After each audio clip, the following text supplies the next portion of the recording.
చంద్రబాబు కుట్రలకు దేవుడైనా బలావాల్సిందేనని విమర్శించారు వైసీపీ నేత సజ్జల రామకృష్ణారెడ్డి.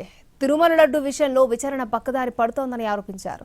సిట్ బృందంలో తన వారిని పెట్టుకుని కేసును పక్కదారి పట్టిస్తున్నారని అన్నారు. నిజంగా కల్తీ జరిగితే వెంటనే చర్యలు ఎందుకు తీసుకోలేదని ప్రశ్నించారు. రిపోర్ట్ చూస్తే ఏముంది, ఇప్పుడు సుగంధ్ అనేవాడు అతన్ని రిమాండ్కి తీసుకున్నారు.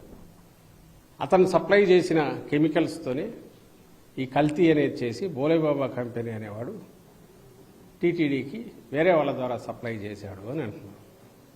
ఓకే, మరి దీనికి సుబ్బారెడ్డి పిఏగా ఉన్న చిన్నప్పన్న అతను సిన్సియారిటీ నిజాయితీ లేకపోతే దాన్ని ఎందుకు పంపుతారు?